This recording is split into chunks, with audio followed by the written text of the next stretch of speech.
Ya, berikutnya adalah ini. Kita lanjut ke kendaraan sederhana. Sampai di Indonesia, apa yang terjadi tahun 2005,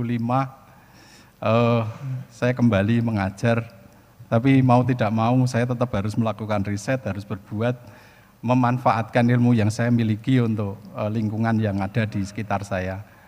Dan berikutnya adalah ini. Saya ketemu dengan teman-teman IKM, industri kecil menengah, industri kecil tapi sebenarnya besar gitu. Jadi kalau namanya sih IKM, tapi karyawannya lebih dari 200, itu saya kira sudah bukan kecil tapi besar. Saat itu adalah problemnya begini, Jogja itu adalah dulunya kota sepeda, tapi sampai sekarang tidak pernah bisa membuat sepeda. Gitu. Dan saat itu kepikir sepeda itu selalu dibuat dari pipa. Kalau pipa terus yang harus kita buat atau kita produksi dengan pipa, maka kemudian kita harus selalu beli pipa. Yang bisa produksi pipa hanya industri besar.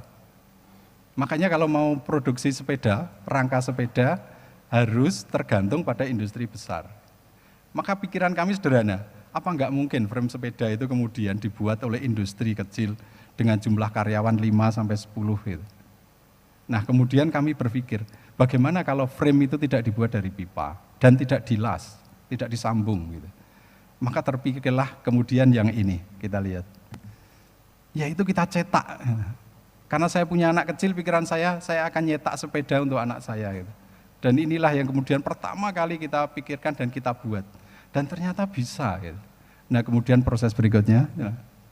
Nah inilah kemudian lanjutannya. Bahwa riset itu berlangsung terus-menerus sampai kita pada suatu kondisi bisa memproduksi sepeda rangkanya itu dengan dicetak tanpa dilas.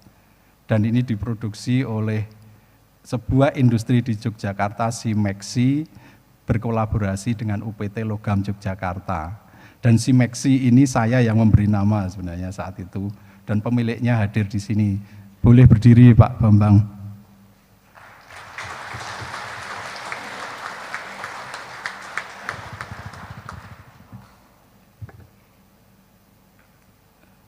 Sebentar, ini tolong dihidupkan Mas itu videonya.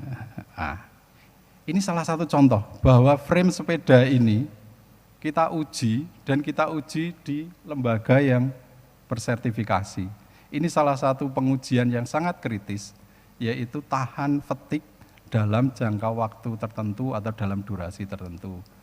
Bahkan oleh industrinya sudah ngirim sepeda juga kepada Presiden Republik Indonesia, berharap suatu saat itu bahwa presiden itu kalau membagikan adalah produksi industri kecil, harapannya begitu. Nah ini gambaran sepeda itu secara detail, kemudian. Nah gara-gara ini saya punya paten tentang sepeda ini dan menjadi paten terbaik UGM tahun 2017. Dan saat itu saya langsung diberikan oleh rektor UGM saat itu, dan saya kira saat itu Pak Panut Mulyono. Boleh saya berdiri Pak? Ini ada mantan rektor UGM Pak Panut Mulyono.